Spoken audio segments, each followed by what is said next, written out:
최근 성도님들 사이에서 유행하는 오감사 캠페인이라고 아십니까? 오감자가 아니라 오감사입니다. 이 오감사 캠페인이라고 하는 것은요, 매일 5가지 감사를 발굴해내서 고백하는 것을 말하는 겁니다. 여러분, 이게 정말 쉽지 않습니다. 우리가 날마다 살아가는 것이 하나님의 은혜고 감사라고 하지만 하루에 5가지 감사 제목을 말할 수 있다는 것 사실 쉽지가 않아요. 매번 같은 감사밖에는 떠오르지 않습니다. 하지만 비슷한 패턴의 삶 속에서도 감사할 제목 5가지를 발굴해 내다 보면 세밀하게 역사하시는 하나님의 구체적인 손길을 경험할 수가 있어요. 당연하게만 생각했던 삶에서 감사를 캐내고 그것을 입술로 고백하는 것은요, 우리의 신앙생활에 대단히 유익한 일들이 많습니다. 여러분, 지금 목장 모임을 하고 있는데 목장 모임에서 가장 중요하게 강조하는 것이 바로 감사 나눔입니다. 감사를 하다 보면 영적으로 밝은 분위기가 돼요. 긍정적인 사람이 되거든요. 그래서 감사가요, 서로에게 전염이 됩니다. 함께 은혜를 또 나누게 되죠. 하지만 감사 생활에 익숙해 있지 않은 우리들에게는요, 감사거리를 이렇게 날마다 찾아내는 것이 쉬운 일은 아닙니다. 나중에는 이 감사 제목을 계속 찾아보다 보면 내 삶에 감사할 일들이 무궁무진하구나, 이것을 알게 됩니다. 전에는 불평거리였는데 나중에는 그것조차도 감사거리가 돼요. 왜 그럴까요? 우리의 시각이 달라졌고 영성이 깊어졌기 때문입니다. 똑같이 교통사고를 당했어도 어떤 사람은 왜 나에게 이런 불행이 임했는가 원망하고 불평할 때가 많아요. 반면에 어떤 사람은요, 그래도 이만하기를 다행이다, 하나님이 도와주셨다, 감사하는 사람이 있습니다. 그래서 저는 감사가 그 사람의 영성을 판단하는 아주 중요한 기준이 된다고 생각합니다.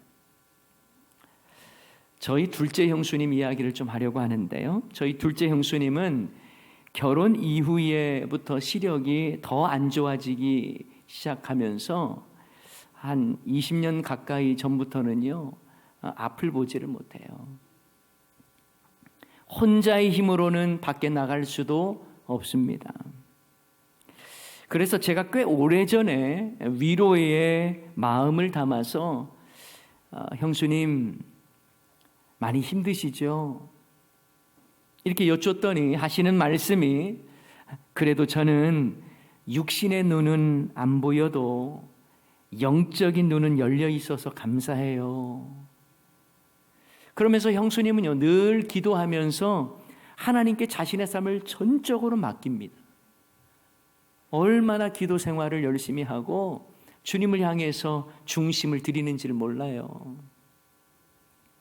여러분, 어떤 분은 어려움을 당했다는 이유로 원망과 불평으로 하나님과 점점 더 멀어지는 사람이 있는가 하면, 어떤 사람은 어려운 문제를 가지고 오히려 더 하나님께 가까이 나아가는 사람도 있습니다.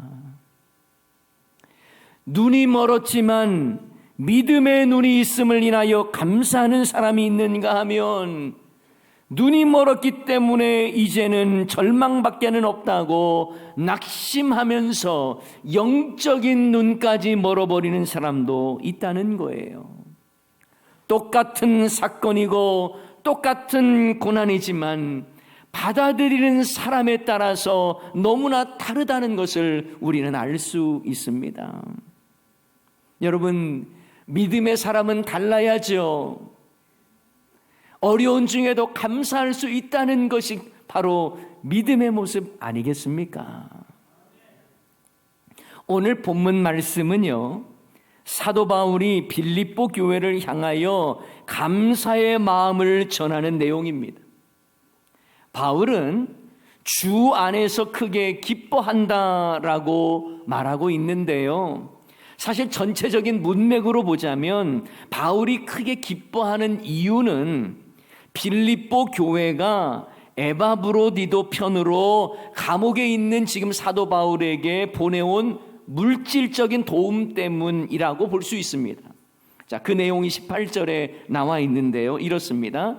내게는 모든 것이 있고 또 풍부한지라 에바브로디도 편에 너희가 준 것을 받음으로 내가 풍족하니 이는 받으실 만한 향기로운 제물이요 하나님을 기쁘시게 한 것이라. 저는 그런데 이 부분을 묵상하면서 사도 바울이 빌립보 교회의 도움을 당연한 것으로 받아들이지 않았기 때문에 크게 기뻐하고 감사하고 있음을 깨달았습니다. 여러분, 감사를 잃어버리는 가장 큰 이유가 뭘까요? 당연하다고 생각하기 때문입니다. 감사하지 못하는 이유는 당연하다는 생각에서 출발합니다. 당연하다고 생각하면 감사도 없고요, 기뻐할 일도 없어요. 왜요? 당연하니까요. 예를 들어 제가 담임 목사니까 우리 부교육자들이 저를 돕잖아요. 이거를 그저 당연하게만 생각한다면 저는 우리 부교육자분들에게 감사한 마음을 별로 갖지 않을 것입니다. 마찬가지로 여러분, 성도들 중에도 나는 중직자니까 이런 대우를 받는 건 당연하다라고 생각을 하면 그때부터는요, 대우 안 해주면 서운하고 뭔가 안 알아주면 서운하다고 느낄 수 있는 거예요. 목사로서요, 성도님들이 코로나 팬데믹 상황에서도 예배 자리에 나와서 예배드리고 봉사하고 섬기고 힘든 중에도 헌금하시는 그런 것에 대해서 제가요, 신앙인이면 당연히 해야지 이렇게만 생각한다면 그 안에 감사와 격려는 없을 것입니다. 물론 성도이기 때문에 당연히 해야 한다고 말할 수도 있겠지만 이 어려운 중에 예배의 자리를 지키고 말씀대로 살려고 몸부림치고 어려운 중에도 헌신하는 성도님들을 보면서 참 귀하시다, 참 이분의 모든 모습이 하나님 보시기에도 참 귀하시다, 이런 마음을 갖게 되면요, 그 안에 감사가 있고 칭찬과 격려가 있겠죠. 여러분, 당연하다고 생각하면 기뻐하지도 않고 감사하지도 않습니다. 만약 여러분이요, 자식들 공부 잘하고 말 잘 듣는 건 자식이면 당연하지 이렇게 생각하면 감사할 일이 별로 없을 거예요. 우리가 많은 부분 당연하다고 생각하는 것들, 사실 수많은 사람들은 전혀 누리고 있지 않다는 것 아시죠? 지금 우리가 누리고 있는 자유와 안전, 여러분, 전쟁 가운데 있는 백성들을 생각해 보세요. 당연한 거 아니에요. 우리가 먹고 잠을 잘 수 있다는 것, 그리고 우리가 큰 어려움 없이 살아간다는 것, 여러분, 아프리카의 아이들이 땅을 파면서 진흙을 먹기도 하고 배고픔에 힘겨워하며 물을 제대로 얻을 수 없는 그 상황들을 본다면 우리가 지금 누리고 있는 것도 당연한 것이 아니라는 것을 금세 알 수 있는 것입니다. 사실 우리들은요, 자녀들 속썩이고 말썽 부리는 것에는 불평하고 원망할 때가 많죠. 그런데 아이들이 잘 자라주고 근심거리가 되지 않는 모습 앞에서 참 감사하다라고 표현하지는 않습니다. 당연하다고 생각하는 거예요. 아주 오래전에 장애인의 날이었습니다. 다큐 프로그램이었는지 아니면 뉴스에서 나왔던 짤막한 인터뷰였는지는 명확하게 기억이 나지는 않습니다만, 지체 장애를 가진 아이를 둔 어머니의 짧은 인터뷰 내용이 얼마나 저에게는 도전이 되었는지 몰라요. 그래서 그 인터뷰 내용이요, 잊혀지지가 않아요. 그 아이의 엄마가 이렇게 말을 합니다. 요즘 부모님들이 자식들 성적 때문에, 공부 때문에 자녀들에게 화를 내고 꾸짖는 것을 보면 저는 이해가 잘 안 돼요. 저는 저희 집 아이가 저를 보고 웃어주고 밥 잘 먹는 것만 봐도 기쁜데 말이에요. 여러분은 당연함에 취해 감사를 잊고 사는 것 아닙니까? 그리고 그 당연함이 채워지지 않은 것에 대해서 불평하고 원망하고 있지는 않으세요? 아니면 감사하니까 또 감사할 일이 보이고, 내 삶의 모든 것이 감사로 가득하구나라는 것을 느끼면서 살아가는 그런 믿음의 사람의 모습으로 여러분 생활하고 계십니까? 자, 이런 점에서 여러분, 감사를 누리며 살기 위해서는 무엇보다도 당연함이라고 하는 생각을 벗어내야 합니다. 당연한 것은 하나도 없다고 고백하며 사셔야 합니다. 그래서 감사의 삶은 모든 것이 하나님의 은혜였음을 고백하며 사는 삶이에요. 우리가 그동안에 많이 불렀던 찬양 중에 은혜라고 하는 찬양 가사에 보면 이런 내용이 있습니다. 내가 누려왔던 모든 것들, 내가 지나왔던 모든 시간이, 내가 걸어왔던 모든 순간이 당연한 것이 아니라 은혜였어. 모든 것이 은혜, 은혜, 은혜, 한없는 은혜. 내 삶에 당연한 것 하나도 없었던 것을 모든 것이 은혜, 은혜였어. 자, 이 찬양 우리 한번 설교 중이지만 우리 1절 한번 다 같이 한번 찬양 한번 해봅시다. 모든 것이 하나님의 은혜였습니다. 이런 고백하면서 우리 함께 찬양하십시다. 내가 누려왔던 모든 것들이, 내가 누려왔던 모든 것들이, 내가 지나왔던 모든 시간이, 내가 지나왔던 모든 시간이, 내가 걸어왔던 모든 순간이, 내가 걸어왔던 모든 순간이 어떻다고요? 당연한 것 아니라 은혜라는 거예요. 당연한 것 아니라 은혜였어. 아침 해가 뜨고 저녁에 노을, 아침 해가 뜨고 저녁에 노을, 봄의 꽃향기와 가을의 열매, 봄의 꽃향기와 가을의 열매, 변하는 계절, 변하는 계절의 모든 자, 어떻다고요? 순간이 당연한 것이 아니라 은혜여서, 당연한 것 아니라 은혜여서, 모든 것이 은혜, 모든 것이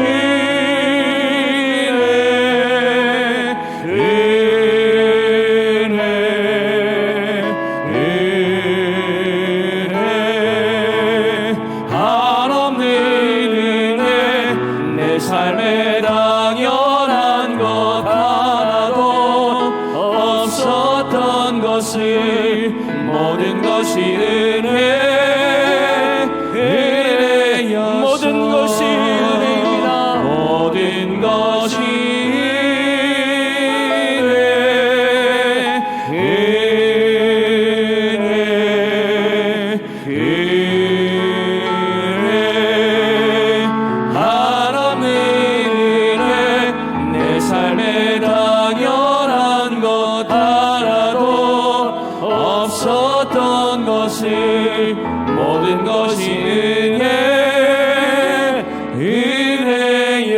주옵소서. 여러분 그렇게 고백하십니까?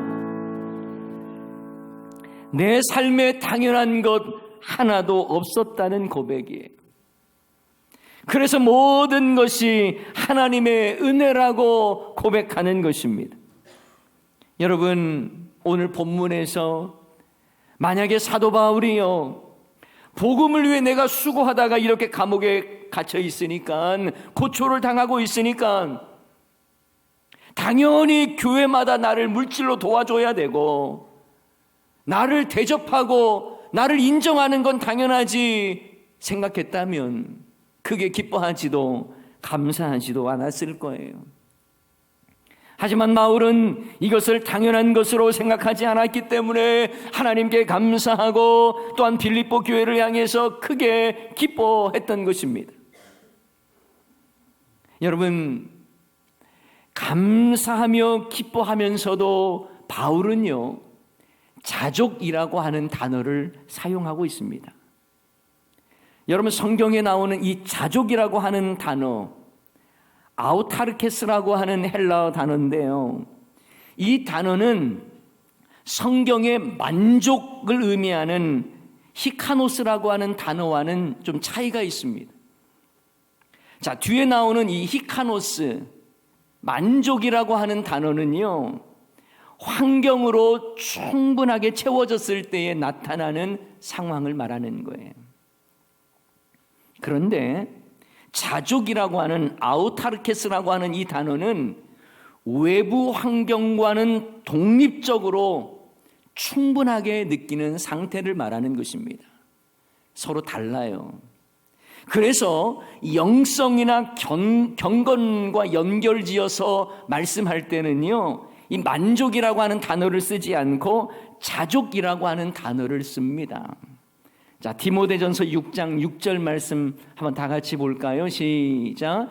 그러나 자족하는 마음이 있으면 경건은 큰 이익이 되느니라. 무슨 마음이 있으면요? 자족하는 마음이 있으면 어디에 큰 이익이 된다고요? 경건은 큰 이익이 된다라는 거예요. 만족은 환경의 조건 때문에 나타나는 모습이라면 자족은요 환경의 조건이 채워지지 않았을지라도 나타나는 모습을 말하는 거예요.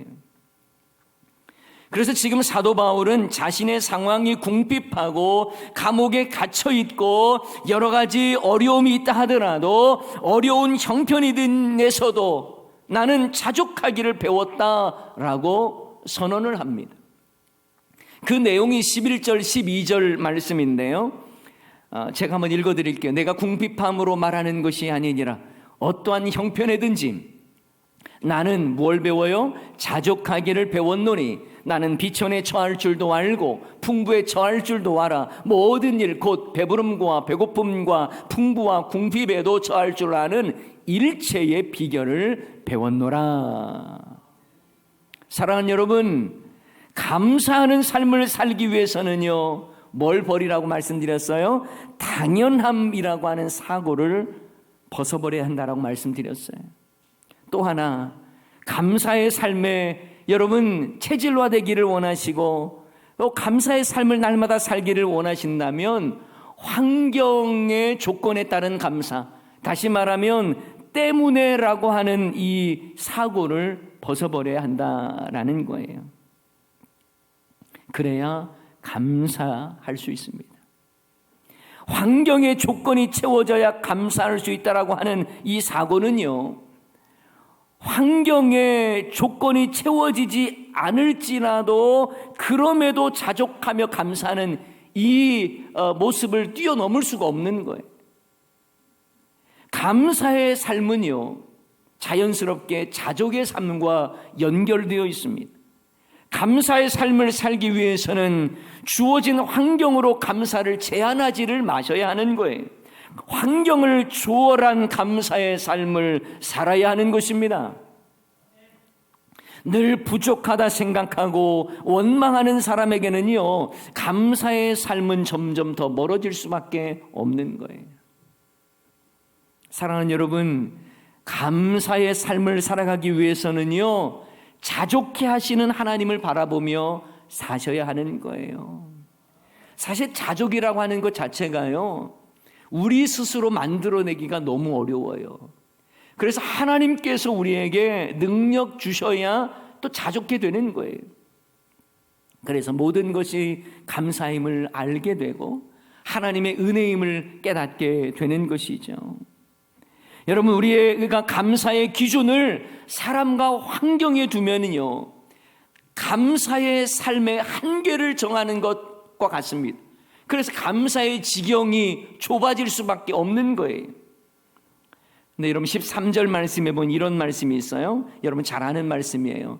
다 같이 한번 읽어볼까요? 내게 능력 주시는 자 안에서 내가 모든 것을 할 수 있느니라. 아멘. 자, 그런데요, 이 말씀을 많은 사람들이 좋아해요. 그런데 이 말씀을 해석할 때에 전체 문맥을 여러분 생각하면서 이 말씀을 좋아하셔야 되는 거예요. 이 한 구절 말씀만 가지면 내게 능력 주시는 주님 안에 있으면 나는 슈퍼맨이 되는 거야. 모든 거 다 할 수 있어. 이렇게 말하는 거가 돼요. 사실 은혜는 됩니다만 그렇게 바람직한 해석은 아니에요. 이 말씀은 어떤 말씀이에요? 내가 어떤 상황에 있든지 간에, 내가 어떤 처지와 환경에 있다 할지라도 내게 능력 주시는 주님 안에서 그 모든 환경 가운데에 감당할 수 있는 자족함을 내가 얻게 된다. 그렇게 자족할 수 있다. 이렇게 말하는 것입니다. 그런데 여러분, 우리는 내게 능력 주시는 하나님 안에서 자족하며 감사하는 삶을 살기보다 사람이나 환경을 보면서 비교하면서 자족함을 잃어버릴 때가 많아요. 여러분, 자족이라고 하는 말은 앞에서 보았던 것처럼 비교해서 느끼는 만족이 아니에요. 사실 우리는 남과 비교하는 이 비교의식을 통해서 자족하는 마음을 잃어버린 경우가 많습니다. 감사를 잃어버려요. 그러니 자신의 환경도 괜찮은데 나보다 더 많이 가졌거나 여건이 더 좋은 사람을 바라보면서 상대적인 빈곤감을 느끼곤 합니다. 이처럼 비교의식은 사람들에게 감사와 행복을 빼앗아 가버려요. 중년의 한 남성이요, 옆집 젊은 남자가 출근할 때마다 부러웠대요. 왜냐하면 이 남자가, 이웃집 남자, 젊은 남자가 출근할 때마다 애교가 있는 그 집의 아내가 반갑게 나와서 여보 뭐 잊은 거 없어요? 하면 아내가 나와서 그 남자에게 그 볼에 뽀뽀를 해주더라는 거예요. 남자가 아내의 볼에 뽀뽀를 해주는 거예요. 이 모습을 보면서 너무 부러운 거예요. 왜 내 아내는 애교가 저렇게 없을까? 그러던 어느 날 자신이 출근을 하는데 아내도 옆집 아내가 하는 멘트를 똑같이 하더랍니다.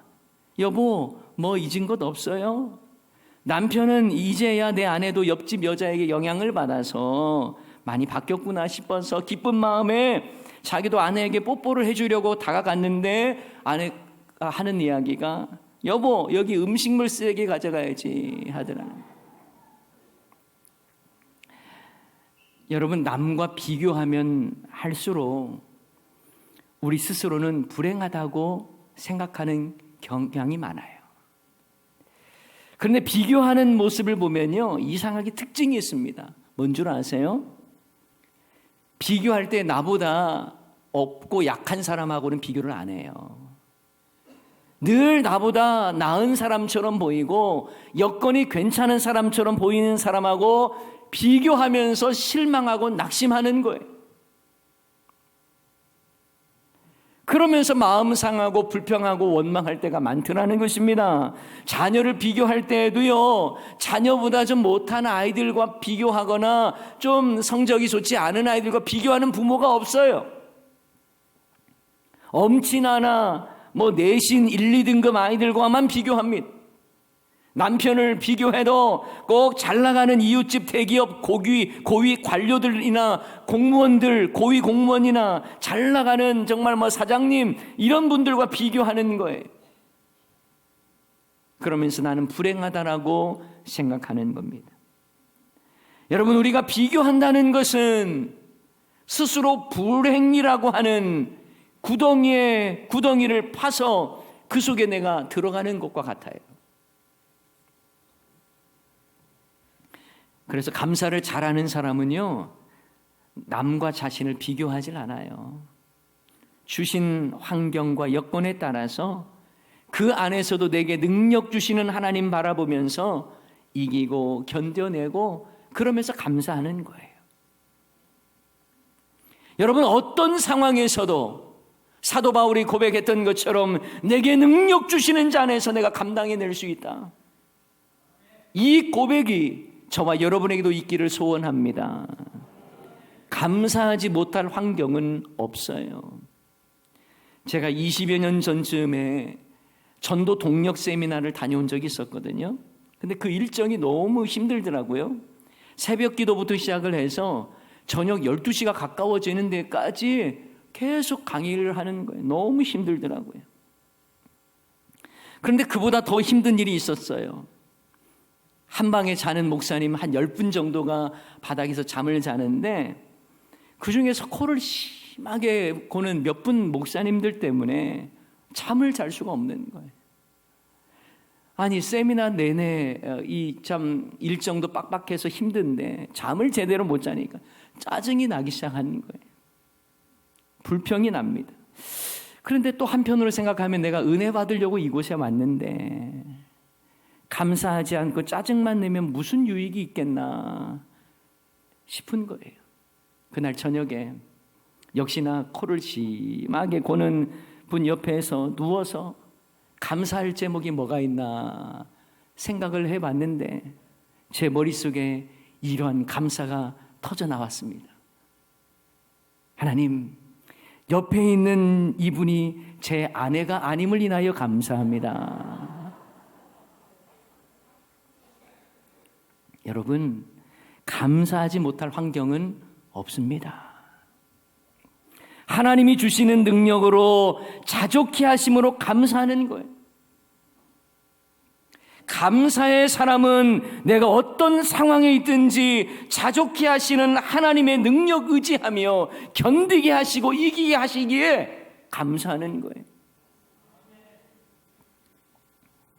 게다가 여러분, 풍부하고 배부른 중에 있다 할지라도 교만하지 않고 자족하는 마음을 갖게 해달라고 고백하는 것입니다.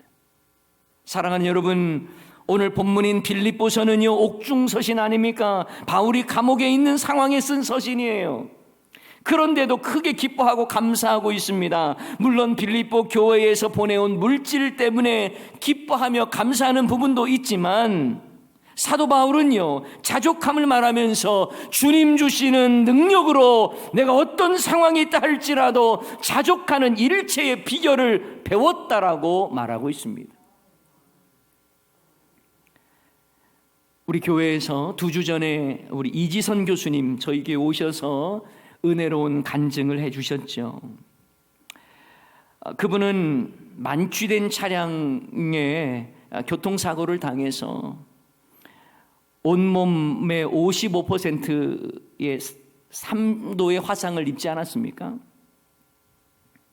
정말 긴박하고 생사의 기로에 놓여 있고 또 그 절망 가운데 있는 그 상황, 하지만 그 가운데에서도 하나님을 바라보고 하나님을 노래하고 찬양하는 그 간증을 우리가 들었어요. 그분의 지선아 사랑해 라고 하는 책에 보면 다음과 같은 글이 있습니다. 제가 좀 소개를 해드릴게요.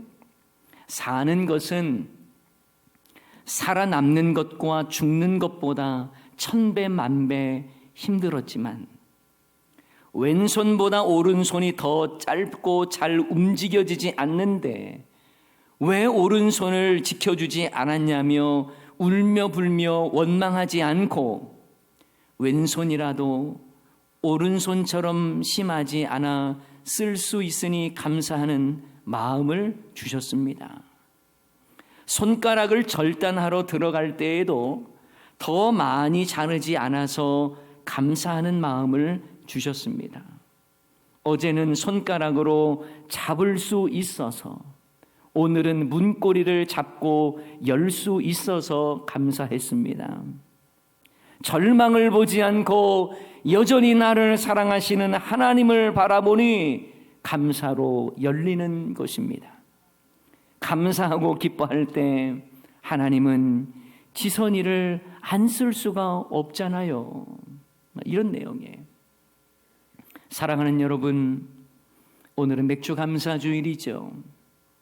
상반기를 보내면서 과연 나는 감사의 삶을 살았는지 아니면 불평과 원망의 삶을 살았는지 스스로 점검하시기 바랍니다.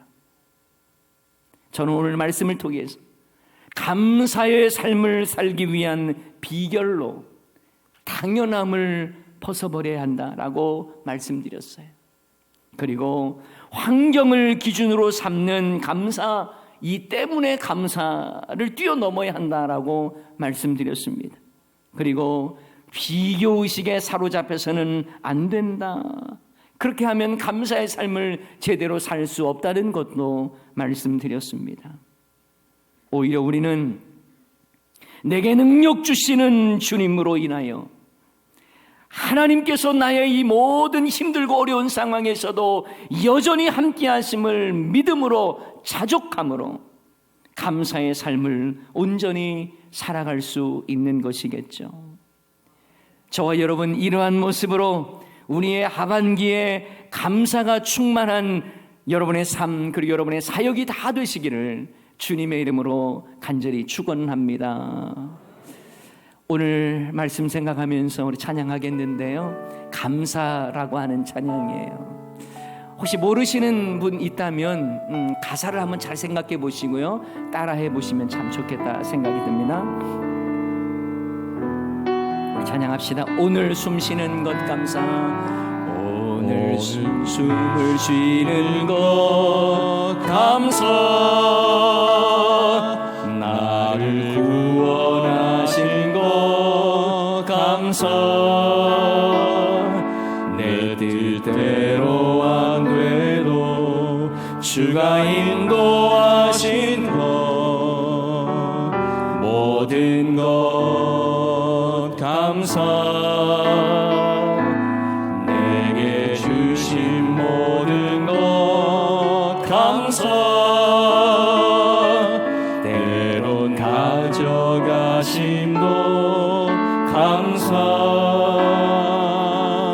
내게 고난 주셔서 주 뜻 알게 하신 것 모든 것 감사. 감사해요. 주님 감사해요.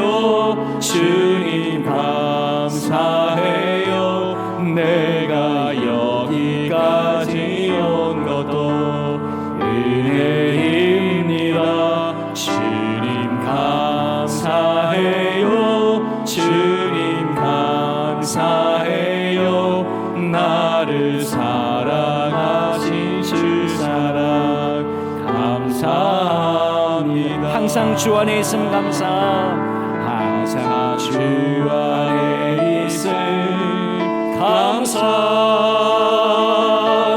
참는 소망 주심도 감사.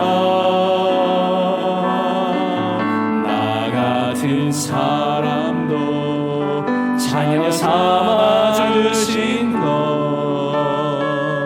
모든 것 감사. 주님 감사해요. 주님 감사해요. 주님 감사해요.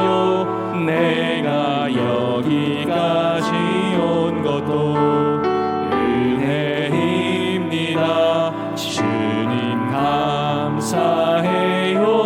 주님 감사해요.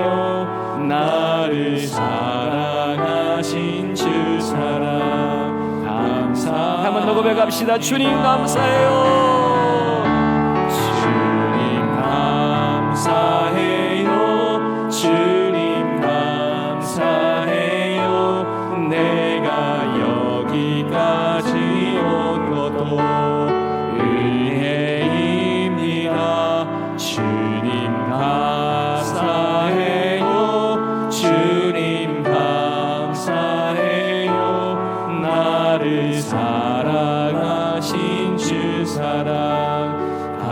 사